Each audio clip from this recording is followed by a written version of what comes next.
तो युवाओं ने कर्नल अजय कोठियाल को अपनी प्रेरणा बताया। आम आदमी पार्टी पूरी तरीके से उत्तराखंड मिशन में जुट गई है। लगातार उत्तराखंड में डोर टू डोर जनसंपर्क और नव परिवर्तन संवाद जारी है।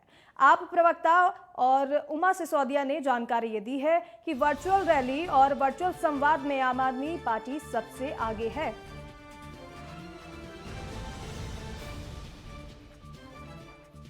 आम आदमी पार्टी के सभी विधानसभा प्रभारियों ने और जहां पर हमारे प्रत्याशी घोषित हो चुके हैं वहां पर उन लोगों ने डोर टू डोर का जो कैंपेन है वो पूरी तरह से चुनाव आयोग द्वारा दी गई कोरोना गाइडलाइंस को पूरा करते हुए शुरू कर दिया है। आम आदमी पार्टी अपने वर्चुअल संवाद जो रैलियां चल रही हैं उसमें बीजेपी और कांग्रेस से कहीं आगे है। हमारे सभी बड़े नेता जैसे मनीष सिसोदिया जी, संजय सिंह जी, राजेंद्र पाल गौतम जी, आतिशी जी और अन्य तमाम नेता लगातार जनसंवाद रैलियों के माध्यम से, वर्चुअल रैलियों के माध्यम से उत्तराखंड की जनता को संबोधित कर रहे हैं और उत्तराखंड की जनता लाखों की संख्या में इन वर्चुअल रैलियों के साथ जुड़ी हुई है। और दूसरी तरफ डोर टू डोर का जो हमारा कैंपेन है जिससे दिल्ली में हमने फतह हासिल की, एक एक व्यक्ति के घर तक जाना और अपनी बात को पहुंचाना आम आदमी पार्टी की पुरानी चुनावी रणनीति है। उसी रणनीति के तहत आज कर्नल कोठियाल जी अपनी विधानसभा गंगोत्री में एक एक दरवाजे पर जा रहे हैं। मनीष जी ने टिहरी जो जिला है वहां के गांव से डोर टू डोर की शुरुआत की और किच्छा विधानसभा में भी उन्होंने डोर टू डोर की शुरुआत करके आम आदमी पार्टी के प्रत्येक कार्यकर्ता को उत्साहित कर दिया है। तो आने वाले समय में आप देखिएगा कि आम आदमी पार्टी बहुत अच्छे मैंडेट के साथ 2022 का चुनाव जरूर जीतेगी। आम आदमी पार्टी की वरिष्ठ नेत्री और दिल्ली से विधायक आतिशी ने उत्तराखंड की जनता के साथ नव परिवर्तन संवाद किया। इस दौरान उन्होंने कांग्रेस और बीजेपी पर हमला बोला।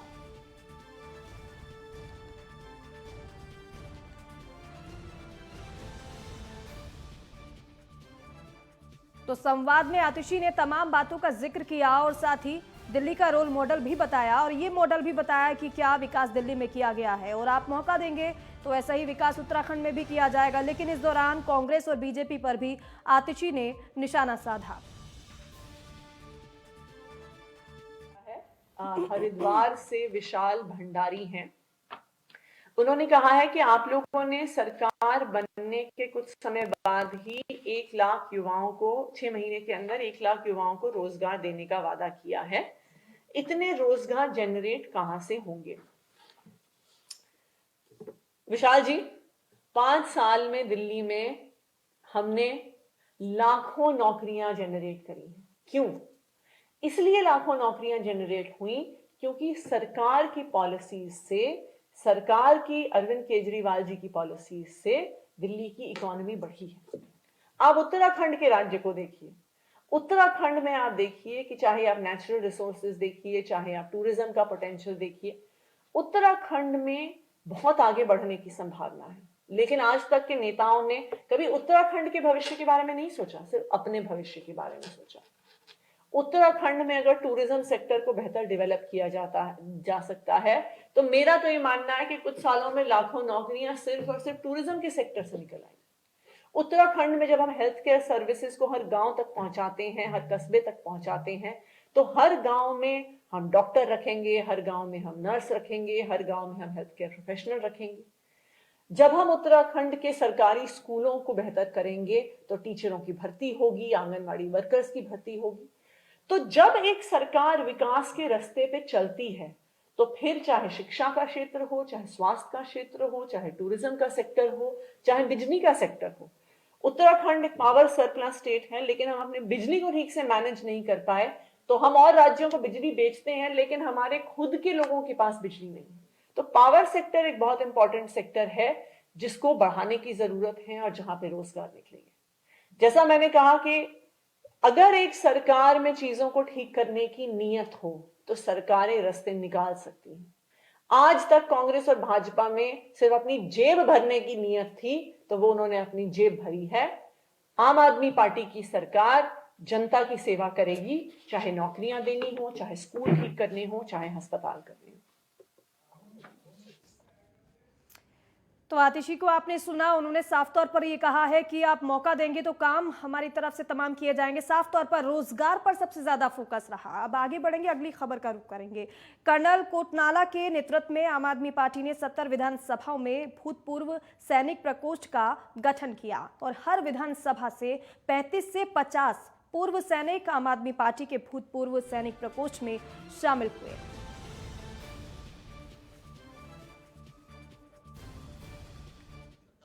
की है वर्दी वाली। नमस्कार, जय हिंद। आम आदमी पार्टी ने उत्तराखंड में भूतपूर्व सैनिक प्रकोष्ठ का गठन किया है।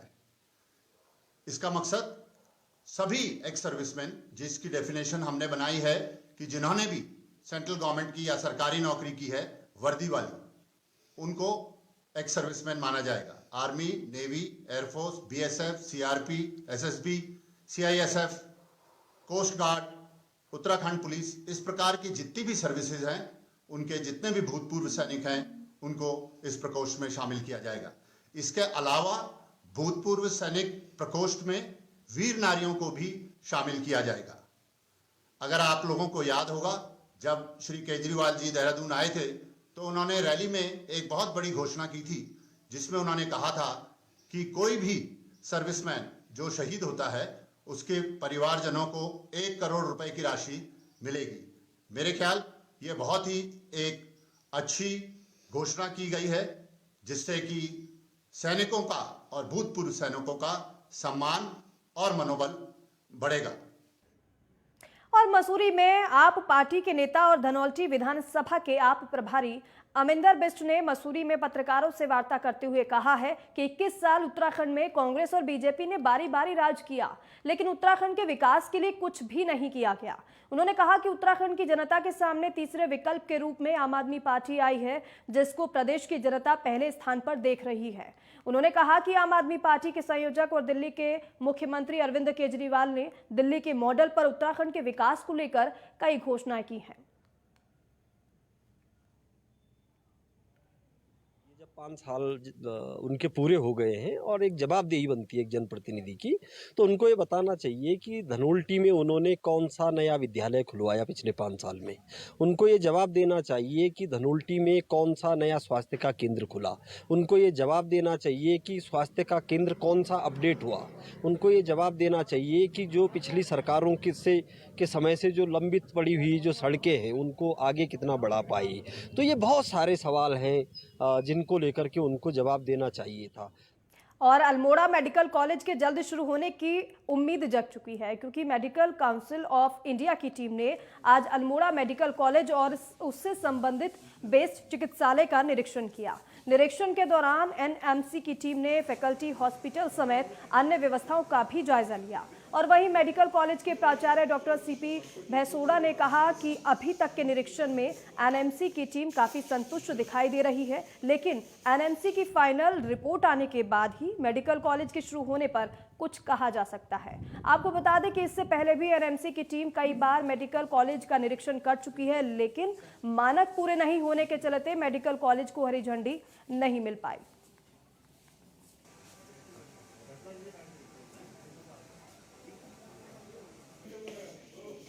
अभी निरीक्षण चल रहा है, कल भी हुआ था। अभी आज भी सुबह 9 बजे से जो है ये मेडिकल कॉलेज का निरीक्षण हो चुका है और काफ़ी सेटिस्फाइड है वहाँ पे मेडिकल कॉलेज कैंपस को देख के। अभी जो है हॉस्पिटल का राउंड चल रहा है। अभी हॉस्पिटल का राउंड ये होगा, उसके बाद जितने फैकल्टी हैं, फैकल्टी का वेरिफिकेशन होगा। वो अभी सारे फैकल्टी जो है मेडिकल कॉलेज में जाएंगे, वहाँ पे फैकल्टी का वेरिफिकेशन होगा। और इन्हीं खबरों के बीच वक्त हो गया है एक छोटे से ब्रेक का, फौरन लौट रहे हैं।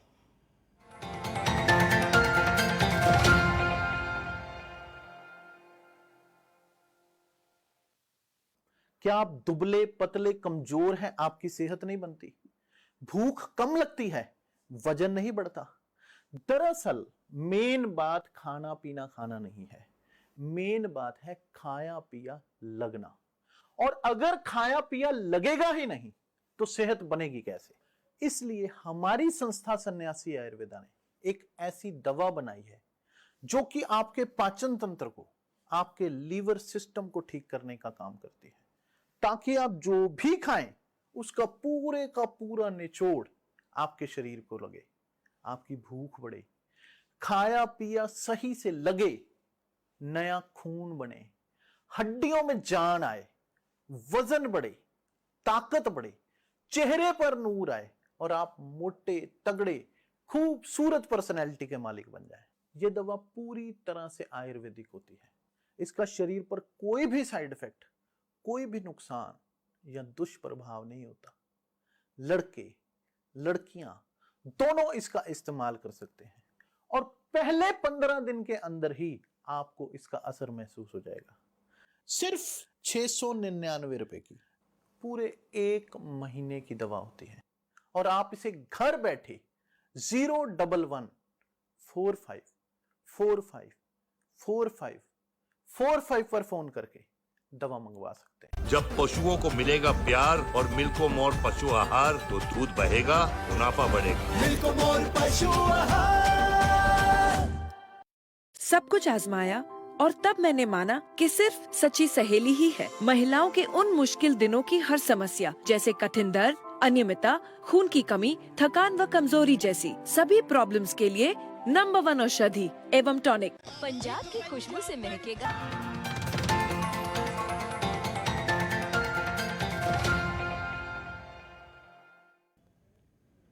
ब्रेक के बाद स्वागत है आप सभी का। उत्तराखंड में आगामी विधानसभा चुनाव को शांतिपूर्ण तरीके से संपन्न कराने के लिए पुलिस की ओर से की जा रही तैयारियों का जायजा पुलिस अधीक्षक चमोली श्वेता चौबे ने ग्वालदम पहुंचकर लिया।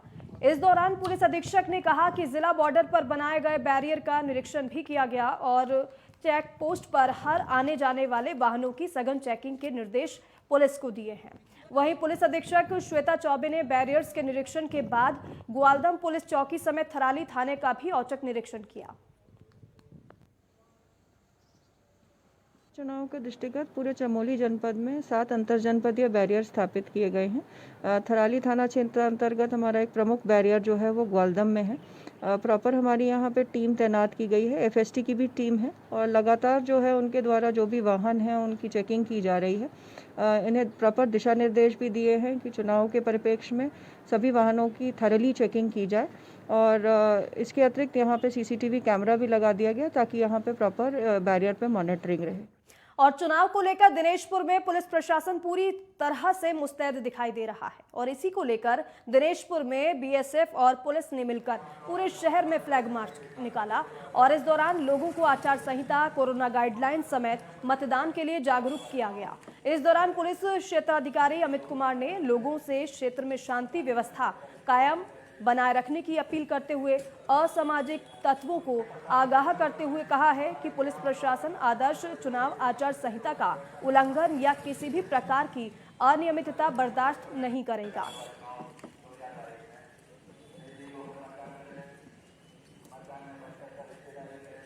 ये जनता में एक विश्वास जगाना है, वोटर्स में एक विश्वास जगाना है, बिना प्रभावित हुए स्वतंत्र रूप से अपने मताधिकार का प्रयोग करना है।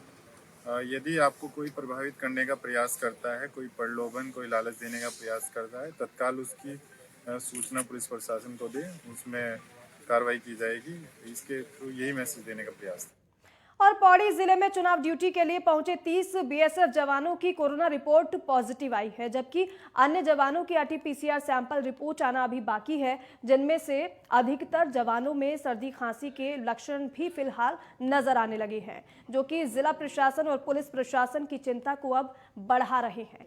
पौड़ी में शेष सेना के जवानों की आरटीपीसीआर रिपोर्ट आने तक सेना के जवानों को सशस्त्र सीमा बल के केंद्रीय प्रशिक्षण केंद्र में आइसोलेट किया गया है। दरअसल चुनाव ड्यूटी में सुरक्षा के लिहाज से गुजरात से बीएसएफ की बटालियन 59 और बटालियन 50 के जवान ड्यूटी के लिए पौड़ी जिले में पहुंचे हैं और इससे पहले बॉर्डर चेक पोस्ट पर सभी जवानों के कोरोना सैंपल लिए गए, जिनमें से अब तक 30 जवानों की रिपोर्ट पॉजिटिव आई है। कोरोना रिपोर्ट अब तक न आने के कारण सेना का फ्लैग मार्च भी कैंसिल हो गया है, जिसे आज होना था।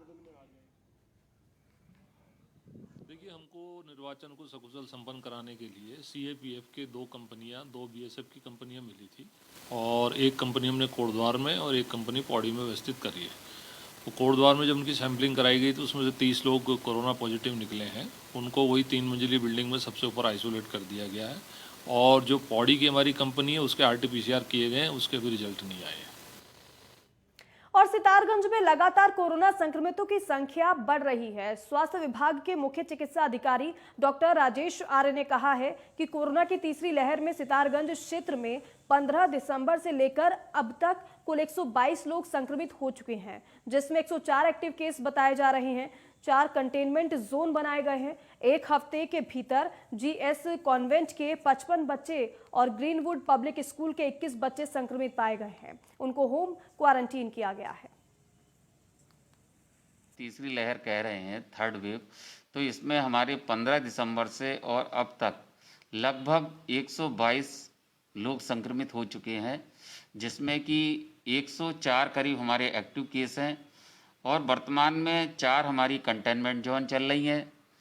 इस प्रकार से जो कंटेनमेंट जोन में हमारी कॉन्टैक्ट ट्रेसिंग चल रही है, साथ ही साथ अभी जो 2 दिनों में हमें GS कॉन्वेंट के और ग्रीनवुड पब्लिक स्कूल के बच्चे संक्रमित पाए गए, तो उनका भी होम आइसोलेशन किया गया है, दवाइयाँ वितरण की गई हैं और जो उनकी क्लोज कॉन्टैक्ट ट्रेसिंग है वो भी की जा रही है।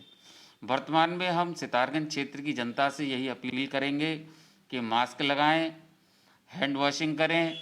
और चमोली जिले में कोरोना संक्रमण के मामले लगातार बढ़ते ही जा रहे हैं और इसी को देखते हुए स्वास्थ्य विभाग सतर्क हो गया है। स्वास्थ्य विभाग की ओर से लगातार जिला चिकित्सालय गोपेश्वर में सैंपलिंग की जा रही है।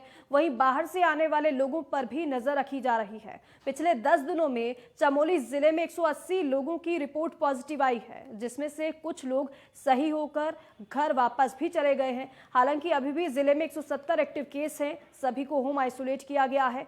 CMO चमोली SP कुदियाल ने बताया है कि स्वास्थ्य विभाग के पास पर्याप्त मात्रा में दवाइयां हैं और पर्याप्त मात्रा में ऑक्सीजन सिलेंडर की व्यवस्था है। विभाग की तैयारी पूरी है। स्वास्थ्य विभाग लगातार लोगों से कोविड गाइडलाइन का पालन करने की अपील कर रहा है, जिससे वो संक्रमण से बच सके। बच्चों के खेलने के लिए, युवाओं के खेलने के लिए और जो लोग एक्सरसाइज के शौकीन हैं, जो लोग अपनी दिनचर्या में एक्सरसाइज को ऐड करके रखते हैं, उनके लिए भी एक बहुत अच्छा स्थान था। लच्छीवाला तक के लोग यहाँ एक्सरसाइज करने आते थे। जब तक ये ग्राम समिति के अंडर में था, हमारे इन धर्मोचक के लोग ही इसकी देखरेख करते थे, तब तक ये बहुत अच्छे से पार्क को जो है मेंटेन किया जा रहा था। उसके बाद ये माननीय त्रिवेंद्र रावत जी ने इसे संस्था में कुछ चेंजेस किए। उसके बाद जो है इसमें बजट भी पास हुआ 70 लाख रुपए का कि इसकी और ज़्यादा डेवलपमेंट की जाएगी। तो मैं बताना चाहूँगा, डेवलपमेंट के नाम पर आप अगर पीछे देख पाएँ, ये सब ट्रैक था बना हुआ, पीछे पेड़ थे, सारी चीज़ें थी।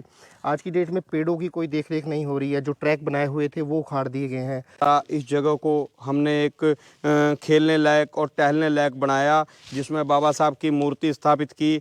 और अब बड़े दुख के साथ कहना पड़ रहा है कि 22 नवंबर से लेकर के अब तक जो जिला पंचायत द्वारा यहाँ काम हुआ था, बड़े बुजुर्गों के सैर करने के लिए एक ट्रैक बनाया गया था, बच्चों के खेलने के लिए झूले लगाए गए थे हमारे माननीय जिला पंचायत जी द्वारा। और उसके बाद 22 नवंबर से यहाँ JCP चला करके जो हमने, आप ये देख रहे हैं कि एक सीनियर सिटीजन बेल्ट हमने जो बड़े बुजुर्गों से पेड़ लगवाई है, पूरी सीनियर सिटीजन बेल्ट है हमारे पेड़ों की। कोविड के मामले अभी पिछले 10 दिनों से काफ़ी बढ़े हैं। जो हमारे पास मामले आए हैं, 1 तारीख से हमारे पास जो है 180 मामले थे, जिसमें से जो है 8 ठीक हो गए। अभी हमारे पास जो है 170 जो है हमारे पास एक्टिव केस इस समय जिले में। और पिछले कुछ दिनों से ऋषिकेश और आसपास के ग्रामीण क्षेत्रों में कोरोना संक्रमण बड़ी तेजी से फैल रहा है और इसी को देखते हुए जिलाधिकारी के आदेश पर पुलिस प्रशासन द्वारा मकर संक्रांति के स्नान पर पूरी तरीके से रोक लगा दी गई है। सुबह से ही जल पुलिस और स्थानीय पुलिस त्रिवेणी घाट के आसपास तैनात है। मुख्य चौराहों पर पुलिस बल तैनात किया गया है। गंगा घाट की तरफ से जाने वाले यात्रियों को रोका जा रहा है। सभी श्रद्धालुओं से विनती की जा रही है कि घाट पर ना जाएं, दूर से ही नमन करके वापस अपने घर चले जाएं। भारी संख्या में लोग स्नान के लिए आ रहे हैं। पुलिस द्वारा मना करने के बाद श्रद्धालु मायूस होकर वापस लौट रहे हैं।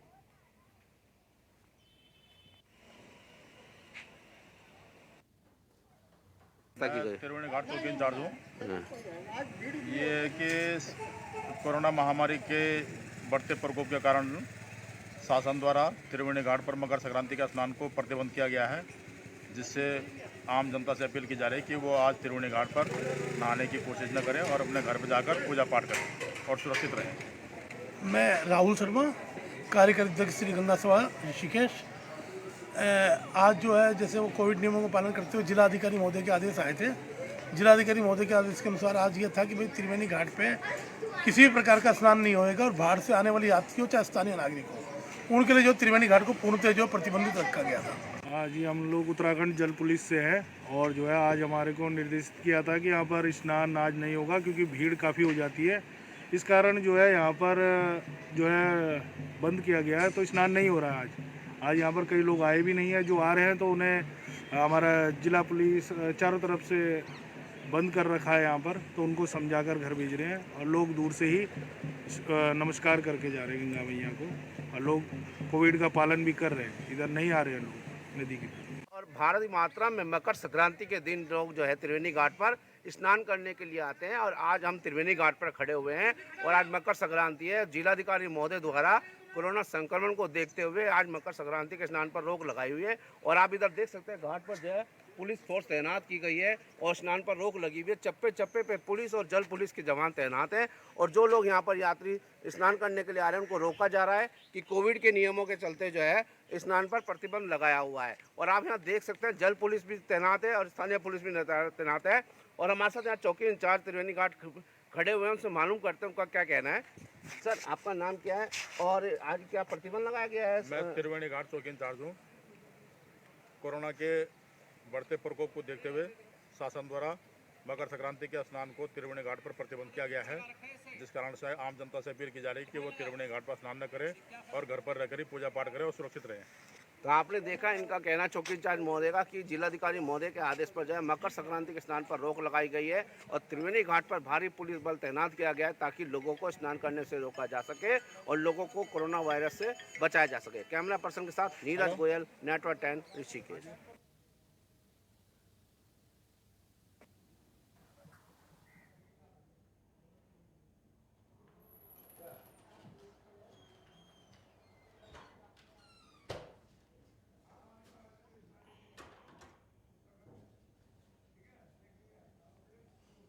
और इस वक्त एक बड़ी खबर आ रही है, आपको बताएं कि आम आदमी पार्टी की तरफ से एक लिस्ट जारी की गई है प्रत्याशियों की। उत्तराखंड चुनाव के लिए आपकी तीसरी सूची जारी की गई है। इससे पहले 2 सूची आम आदमी पार्टी की तरफ से जारी की जा चुकी है। तीसरी सूची में 9 प्रत्याशियों के नाम है।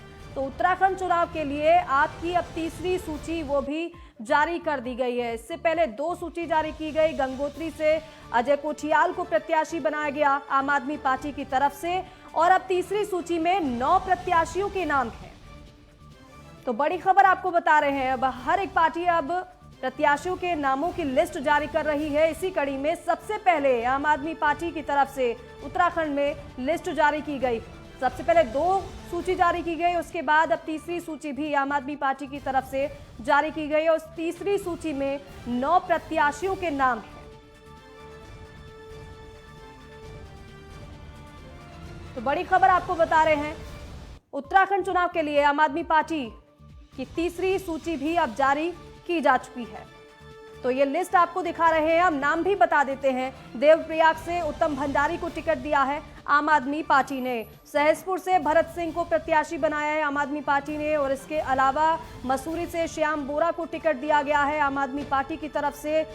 झबरेड़ा से राजू विटारिया को प्रत्याशी बनाया है आम आदमी पार्टी ने। डीडी हाट से दीवान सिंह मेहता को टिकट दिया है आप पार्टी ने। लालकुआ से चंद्रशेखर पांडे को प्रत्याशी बनाया गया है। तो ये बड़ी खबर और जो नाम प्रत्याशियों के जो नाम है वो हम आपको बता रहे हैं। नानक मत्ता से आनंद सिंह को टिकट दिया है। खटीमा से एस कलेर प्रत्याशी बनाए गए हैं। खटीमा की वो सीट है जहां से खुद मुख्यमंत्री पुष्कर सिंह धामी विधायक।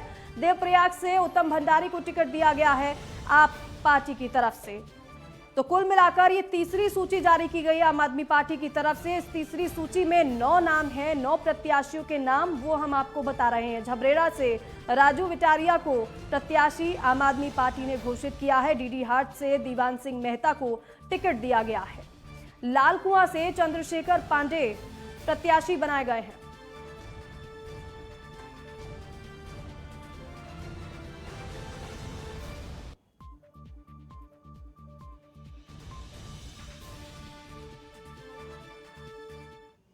चलिए खबरों में आगे बढ़ेंगे। अगली खबर का रुख करेंगे हरिद्वार से में मकर संक्रांति के मौके पर पवित्र स्नान पर इस बार कोरोना संक्रमण के चलते पुलिस प्रशासन ने रोक लगा दी है। हर की पैड़ी क्षेत्र में भारी संख्या में पुलिस फोर्स तैनात किया गया और हर की पैड़ी को सील कर दिया गया। हरिद्वार की सीमाओं को भी सील कर दिया गया और श्रद्धालुओं को सीमा से ही वापस भेजा जा रहा है। वहीं हरिद्वार के तीर्थ पुरोहित और व्यापारी भी प्रशासन के इस रवैये से नाराज नजर आए और प्रशासन पर ही सवाल उठा रहे हैं। हरिद्वार के वरिष्ठ पुलिस अधीक्षक योगेंद्र रावत ने बताया है कि आज हर की पैड़ी स्थल पर और उसके आसपास के घाटों को श्रद्धालुओं के लिए प्रतिबंधित कर दिया गया है।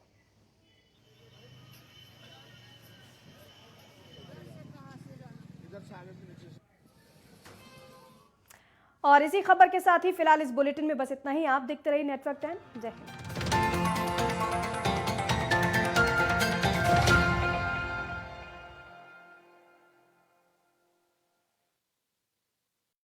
हरियाणा